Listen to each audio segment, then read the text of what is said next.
মন ভালো করার জন্য খ্রিস্টের বাণী। এতে বাইবেলের পদ, যিশুর কথা আর জীবনের বাস্তব প্রয়োগ একত্রে ব্যাখ্যা করা হয়েছে, যাতে এটি সত্যিই মনকে শান্ত ও শক্তিশালী করে তোলে। মানুষের জীবন মানেই ওঠানামা, হাসি চোখের জল, আশা নিরাশার মিশ্রণ। কখনো মনে হয় পৃথিবীটা ভারী সুন্দর, আবার কখনো মনে হয় সব আলো নিভে গেছে। কিন্তু যীশু খ্রিস্ট বলেন, তোমাদের মন বিচলিত না হোক, ঈশ্বরের প্রতি বিশ্বাস রাখো, আমার প্রতিও বিশ্বাস রাখো।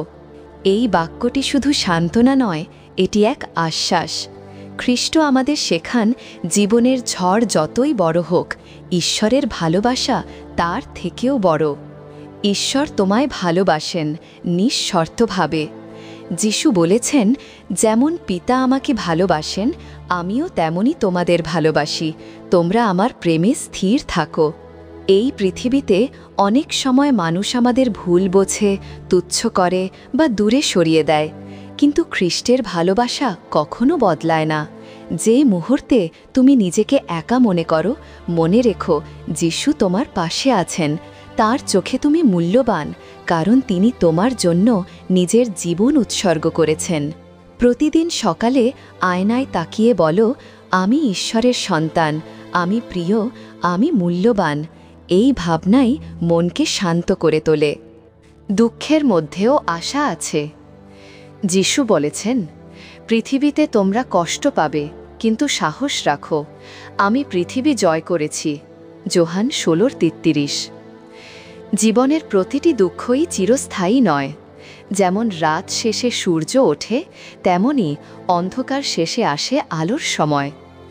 যিশু শেখালেন যে কষ্ট কখনোই শেষ নয়, বরং এটি তোমাকে আরও শক্তিশালী করে তোলে।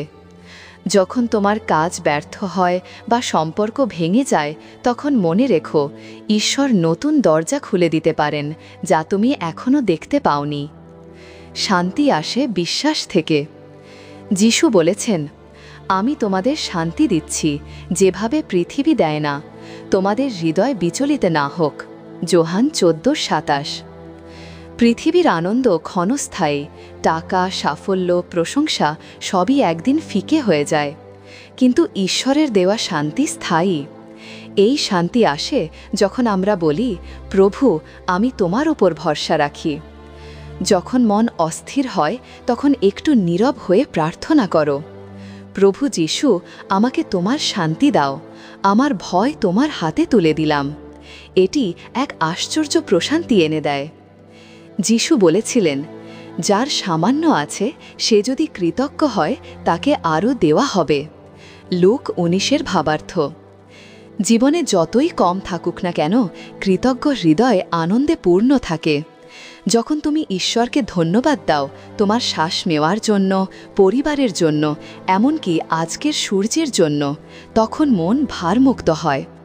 প্রতিদিন রাতে ঘুমানোর আগে 3টি জিনিস লিখে রাখো, যার জন্য তুমি কৃতজ্ঞ। দেখবে তোমার মন ধীরে ধীরে আলোতে ভরে উঠবে। ক্ষমা আনন্দের মূল। যিশু বলেছিলেন, যদি তোমরা অন্যের অপরাধ ক্ষমা করো, তোমাদের স্বর্গীয় পিতাও তোমাদের ক্ষমা করবেন। মথি 6:14। অন্যের প্রতি রাগ, অভিমান বা ঘৃণা, এগুলোই আমাদের মনকে ভারী করে রাখে। কিন্তু যখন আমরা ক্ষমা করি, তখন নিজেরই মুক্তি ঘটে। ক্ষমা মানে ভুলে যাওয়া নয়, বরং মনে না রাখা। যখন কেউ তোমাকে আঘাত দেয়, মনে রেখো, যিশু ক্রুশে থেকেও বলেছিলেন, পিতা, এদের ক্ষমা করো। লুক 23:34। তুমি যদি ক্ষমা করতে শেখো, তাহলে মনও ভালো থাকবে। আনন্দ আসে সেবার মাধ্যমে। যিশু বলেছেন, দেওয়া নেওয়ার চেয়ে আশীর্বাদপূর্ণ। প্রেরিত 20:35। অন্যকে সাহায্য করা, হাসি ফিরিয়ে দেওয়া, ক্ষুধার্তকে খাবার দেওয়া, এগুলোই আসল আনন্দ। যখন তুমি কাউকে ভালো কিছু দাও, তখন ঈশ্বরের আলো তোমার মধ্যে চলে ওঠে। চর্চা। প্রতিদিন একবার অন্তত কারোর জন্য কিছু করো, বিনিময়ে কিছু না চেয়ে। দেখবে নিজের মনও ভালো হয়ে যাবে। ভয় নয়, বিশ্বাস রাখো। যিশু বলেছিলেন, ভয় করো না, কেবল বিশ্বাস রাখো। মার্ক 5:36।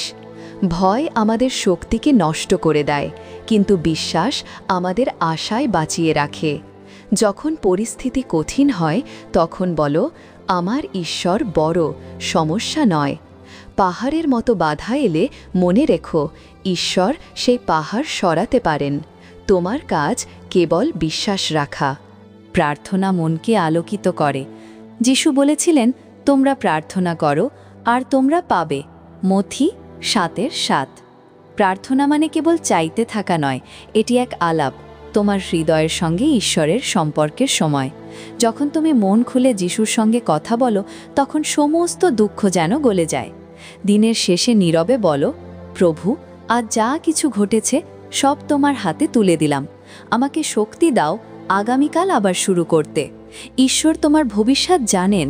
যিশু বলেন, পাখিরা না বনে না কাটে, তবুও তোমাদের স্বর্গীয় পিতা তাদের খাওয়ান। তোমরা কি তাদের চেয়ে মূল্যবান নও? মথি 6:26।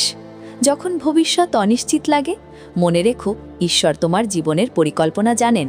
তোমার জীবন কোনো দুর্ঘটনা নয়, প্রতিটি পদক্ষেপই ঈশ্বরের দিক নির্দেশে চলছে। ভবিষ্যতের চিন্তা কমিয়ে আজকের জন্য কৃতজ্ঞ হও, কারণ আজই সেই দিন যা ঈশ্বর তোমাকে দিয়েছেন। তোমার মধ্যে ঈশ্বরের আলো আছে। যিশু বলেছিলেন, তোমরা পৃথিবীর আলো। মথি 5:14। এটা শুধু প্রশংসা নয়, এটি এক আহ্বান। তুমি যেখানে আছো, পরিবারে, কর্মস্থলে, বন্ধুমহলে, সেখানে আলোর মতো হয়ে ওঠো। হাসি, ভালোবাসা ও সহানুভূতি দিয়ে অন্ধকার দূর করো। প্রতিদিন অন্তত একবার কারো মুখে হাসি আনো, সেটাই হবে তোমার প্রার্থনা। ঈশ্বর সবসময় তোমার সঙ্গে আছেন। দেখো, আমি যুগে যুগে তোমাদের সঙ্গে আছি। যিশু কখনো দূরে যান না। আমরা হয়তো তাকে ভুলে যাই, কিন্তু তিনি কখনো আমাদের ছাড়েন না। যখন মনে হয় কেউ পাশে নেই, তখন চোখ বন্ধ করো এবং বলো, প্রভু, তুমি আমার সঙ্গে আছো। একটি গভীর শান্তি অনুভব করবে। জীবনের প্রতিটি দিন নতুন আশীর্বাদ। প্রভুর অনুগ্রহ প্রতিদিন নতুন হয়। আগের দিন যতই খারাপ হোক, আজ নতুন সুযোগ। ঈশ্বর প্রতিদিন নতুন শুরু করেন। তুমি যদি পড়ে যাও, আবার উঠে দাঁড়াও, কারণ যিশু তোমার শক্তি। নিজেকে ভালোবাসো, কারণ ঈশ্বর তোমায় ভালোবাসেন। যিশু বলেছিলেন, তুমি নিজের মতোই তোমার প্রতিবেশীকে ভালোবাসো। নিজেকে ছোট মনে করো না, ঈশ্বর তোমায় নিজের প্রতিমূর্তি হিসেবে সৃষ্টি করেছেন। যদি তুমি নিজেকে ঘৃণা করো, তাহলে ঈশ্বরের সৃষ্টি অবমাননা করছো। নিজেকে গ্রহণ করো যেমন তুমি আছো, কারণ ঈশ্বর তোমায় নিখুঁত করে গড়েছেন। সবসময় আনন্দ করো, সবসময় আনন্দ করো, অবিরত প্রার্থনা করো, সকল বিষয়ে কৃতজ্ঞ থাকো। আনন্দ মানে হাসাহাসি নয়, এটি এক গভীর শান্তি, ঈশ্বরের উপস্থিতির আনন্দ। যখন তুমি বুঝতে পারো যে ঈশ্বর নিয়ন্ত্রণে আছেন, তখন মন আনন্দে ভরে যায়।